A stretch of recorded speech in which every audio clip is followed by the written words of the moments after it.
Hola,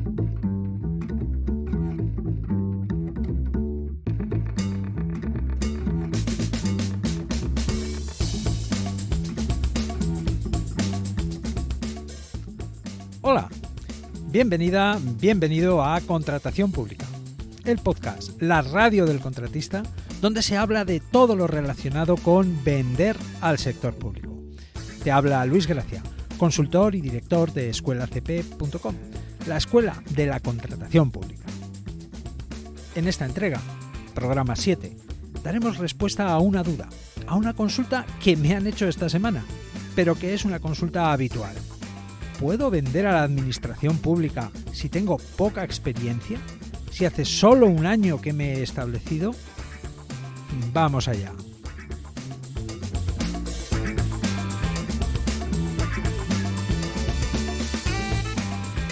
Se trata de una duda muy frecuente. Normalmente, quien lleva poco tiempo establecido o tiene, digámoslo así, poco historial, tiene dudas razonables sobre si puede participar de licitaciones, optar a contratos públicos. Suele pasar porque quien tiene esta situación, cuando se acerca a conocer los requisitos de solvencia de alguna licitación, ve que se le van, que no los puede acreditar. Bien, para ilustrarlo, lo mejor es que veamos la consulta que esta misma semana me hizo Manuel, que escribió: soy arquitecto y actualmente he licitado en la web de contrataciones del Estado, pero solo puedo optar por licitaciones de servicios de poca entidad, con valor desde 1.000 hasta 15.000 euros, que es donde no te piden solvencias técnicas ni económicas muy altas. Paro aquí de leer.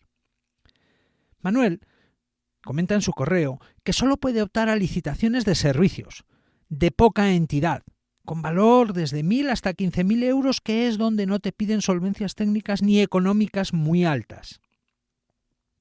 Y es que, efectivamente, la Administración puede optar por distintos procedimientos para adjudicar un contrato.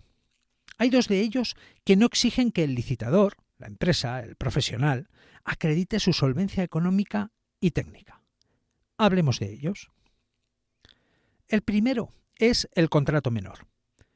Los órganos de contratación pueden tramitar sus procedimientos de adjudicación mediante la figura o procedimiento del contrato menor. Aunque eso sí, siempre y cuando el contrato sea de hasta 15.000 euros más IVA. Cuidado, hasta no significa que los órganos de contratación estén obligados a tramitar usando este procedimiento para todos los contratos de hasta 15.000 euros. Significa que los contratos de hasta ese importe los pueden tramitar mediante ese procedimiento. El caso es que el contrato menor es el procedimiento de contratación más simple y también el más controvertido de todos los que un órgano de contratación puede utilizar para adjudicar un contrato.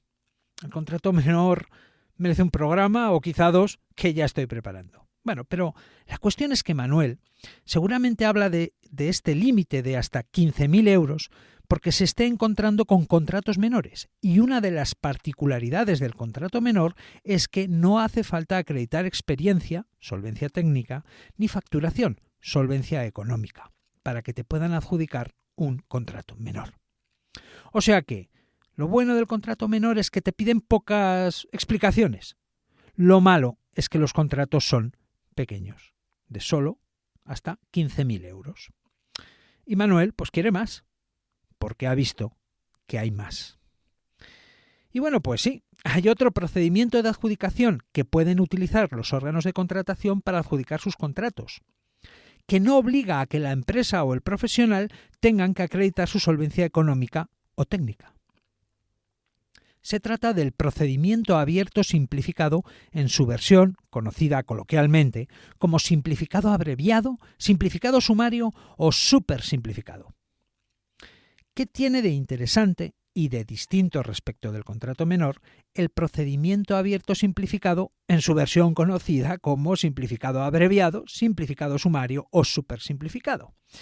Bueno, pues especialmente, y en lo que motiva la consulta de Manuel, los importes.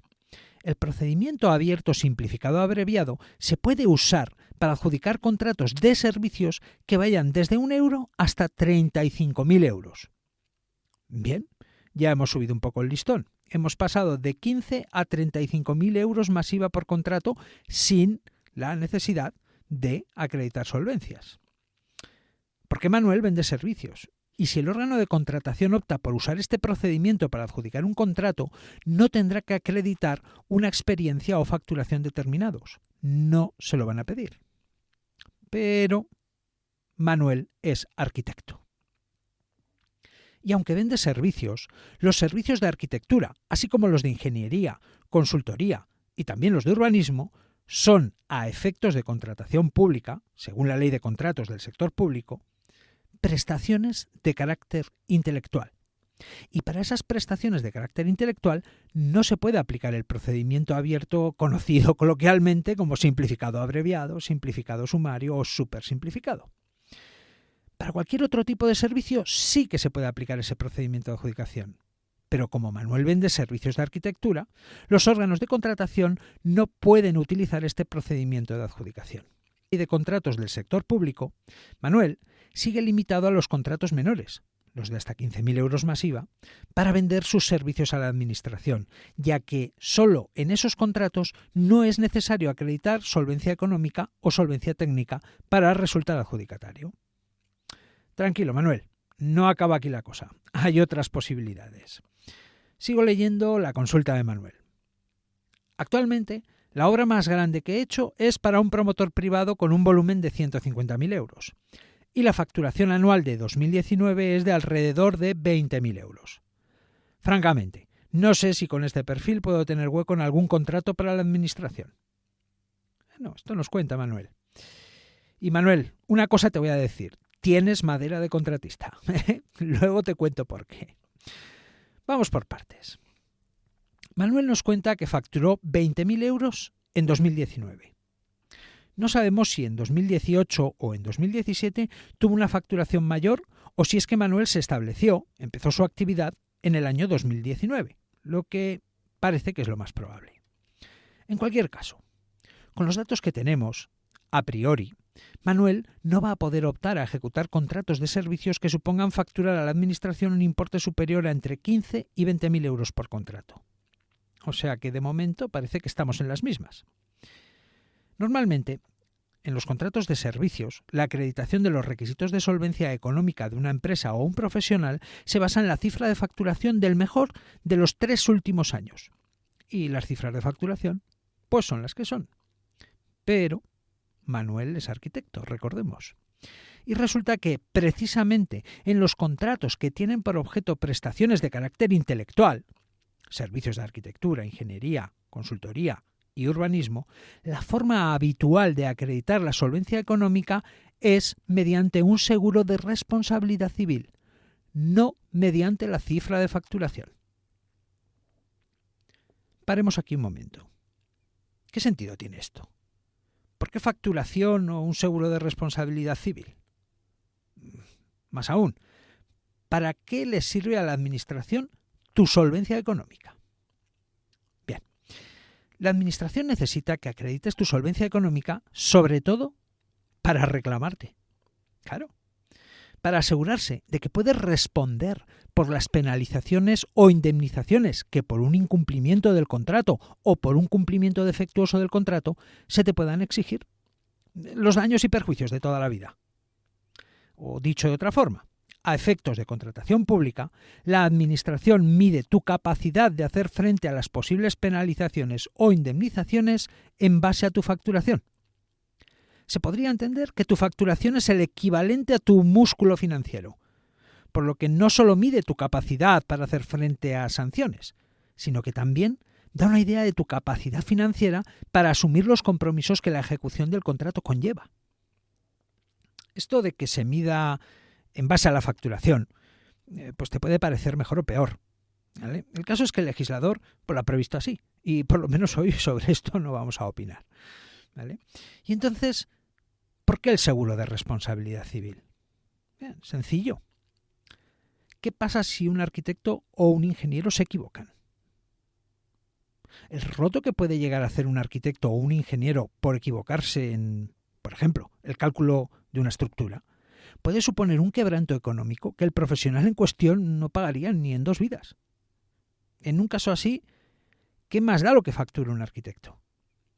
Por eso tiene sentido que, precisamente en estos casos, resulte apropiado que la solvencia económica se acredite mediante el justificante de la existencia de un seguro de responsabilidad civil por riesgos profesionales.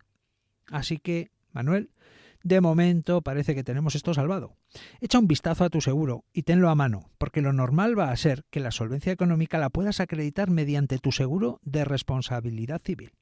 Así que ya hemos resuelto la solvencia económica. Nos queda la solvencia técnica.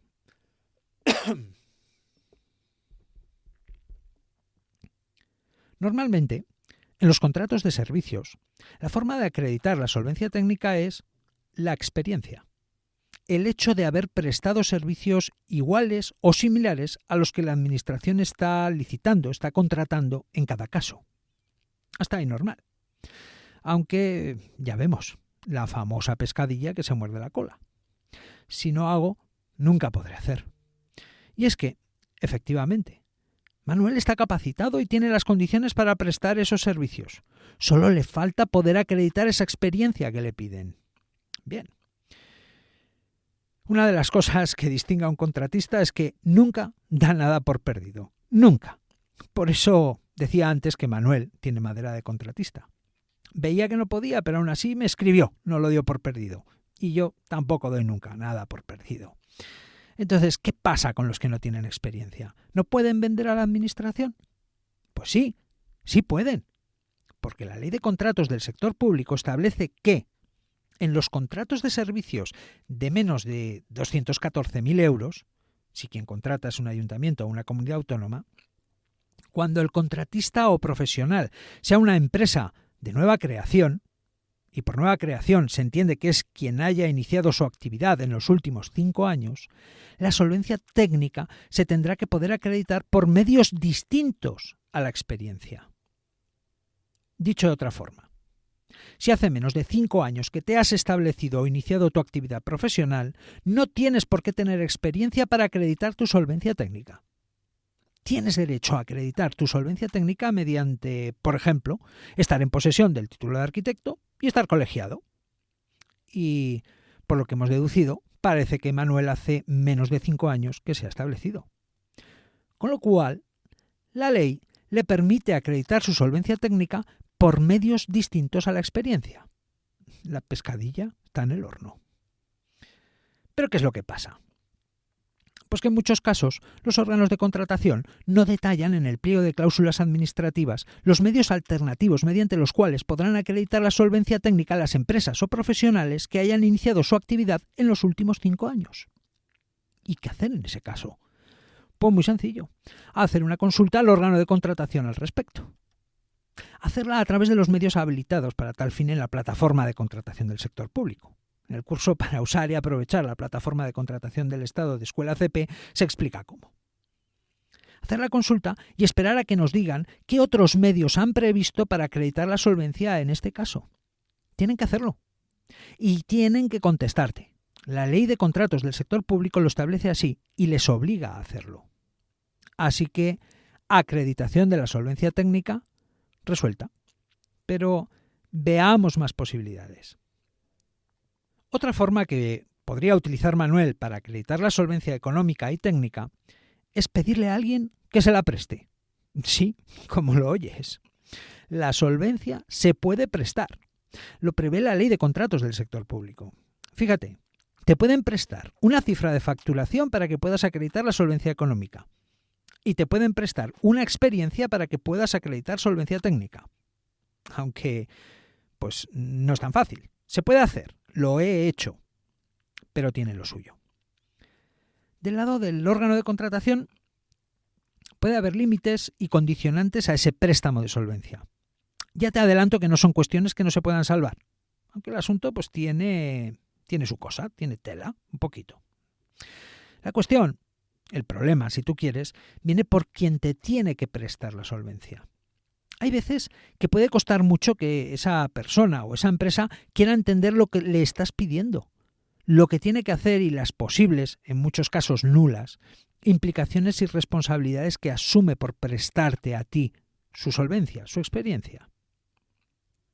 Prestar solvencias es un asunto de cierta complejidad y el primer requisito para poder llevarlo a cabo es contar con la plena confianza y complicidad de quien te va a ceder o prestar su solvencia. Por otro lado, no te aconsejo que tu primer, segundo o tercer contrato que ejecutes para la administración lo hagas basándote en la solvencia de otros. Mejor empieza poco a poco. Pero que sepas que si más adelante lo necesitas, existe esta opción. Vamos con la tercera y última opción que tiene Manuel para poder acreditar solvencias. La tercera, última y bajo mi punto de vista y experiencia, menos aconsejable de las opciones es sumar la solvencia con otra empresa o profesional y aportar en la licitación el compromiso de constituir una UTE, una unión temporal de empresas, si es que resultamos adjudicatarios del contrato. En este caso, lo que se hace es sumar tu solvencia a la de otra empresa o profesional para, de ese modo, alcanzar o superar los requisitos de solvencia que se exijan en un contrato en cuestión. Es una opción, sí, pero de entrada, si estás empezando, no te la aconsejo en absoluto. Las UTEs, uniones temporales de empresas, aparentemente pueden parecer una solución muy interesante para resolver estas cuestiones de las solvencias, pero en un caso así, esto sería más parecido a un matrimonio de conveniencia que a un matrimonio por amor. Prometo que dedicaré al menos un capítulo a los pros y los contras de formar una UTE, porque, de nuevo, y como no podía ser de otra manera, es un asunto que tiene mucha miga. Bien, en resumen, para prestar servicios de carácter intelectual, que es como se consideran los trabajos de arquitectura, ingeniería, consultoría y urbanismo, los únicos contratos para los que no es necesario acreditar solvencia económica y solvencia técnica son aquellos que se tramitan mediante contrato menor. Los órganos de contratación solamente pueden utilizar ese procedimiento del contrato menor para aquellos contratos de un importe de hasta 15.000 euros más IVA. Existe otro procedimiento de adjudicación de los contratos en el que no es necesario acreditar solvencia económica y técnica. El procedimiento abierto simplificado, conocido coloquialmente como simplificado abreviado, simplificado sumario o supersimplificado. El procedimiento abierto simplificado abreviado lo pueden utilizar para adjudicar contratos de hasta 35.000 euros. El problema es que no lo pueden utilizar para tramitar la adjudicación de contratos que tengan por objeto las conocidas como prestaciones de carácter intelectual. Por lo que la única forma en la que un arquitecto o un ingeniero tienen de acceder a la contratación pública sin tener que acreditar solvencias es mediante contratos menores. Contratos pequeños. Pero no acaba ahí la cosa. En los contratos que tienen por objeto prestaciones de carácter intelectual, que son, repito nuevamente, los servicios de arquitectura, ingeniería, consultoría y urbanismo, la forma habitual de acreditar la solvencia económica es mediante un justificante de la existencia de un seguro de responsabilidad civil por riesgos profesionales. Y lo normal es que cualquier arquitecto, ingeniero o consultor cuente con un seguro de responsabilidad civil que cubra las contingencias que se puedan derivar de sus errores u omisiones en el ejercicio de su actividad profesional. Por lo que, de entrada, un arquitecto o un ingeniero no tiene por qué tener problemas para acreditar su solvencia económica. En cuanto a la solvencia técnica, si hace menos de 5 años que te has establecido o iniciado tu actividad profesional, no tienes por qué tener experiencia para acreditar la solvencia técnica. El órgano de contratación ha tenido que prever en el pliego de cláusulas administrativas de la licitación medios alternativos a la experiencia para que puedas acreditar tu solvencia técnica. Y si no lo ha previsto, tiene que hacerlo. Puedes pedírselo. Para ir terminando. Otra forma de acreditar la solvencia es que te la presten. En este caso, para acreditar la solvencia te basas en la experiencia de otras empresas o profesionales. Lo bueno de esta opción es que nos permite acceder a contratos que con nuestra experiencia no podríamos alcanzar. Lo malo es que ya no dependemos de nosotros. Hemos comentado que tiene una cierta complejidad, que es perfectamente salvable, pero que en cualquier caso necesitaremos de la total confianza y complicidad de quien nos vaya a ceder, prestar su solvencia o experiencia. Por último, la más compleja y a priori menos recomendable. Hacer matrimonios de conveniencia. Constituir una unión temporal de empresas, una UTE, con el único fin de acreditar la solvencia económica o técnica. Una opción que existe, pero que por sus características y complejidad desaconsejo si solo se va a llevar a cabo para acreditar la solvencia económica o técnica. Al principio, hasta que no hayas logrado tus primeras 2 o 3 adjudicaciones, tus primeros 2 o 3 contratos públicos, lo mejor es empezar poco a poco y basándonos en nuestras propias capacidades. Bien, hemos visto que hay distintas opciones y alternativas, que tener poca experiencia no es un impedimento y que para casi todos los problemas podemos encontrar una o varias soluciones. Manuel, adelante. Y hasta aquí el programa de hoy. Estaré encantado de escucharte. Espero tus opiniones, propuestas, sugerencias y dudas en escuelacp.com/contactar. Puedes escuchar este podcast, este programa, Contratación Pública, a través de la página web escuelacp.com/radio y también suscribirte a él a través de Spotify, Apple Podcasts, iVoox y Google Podcasts.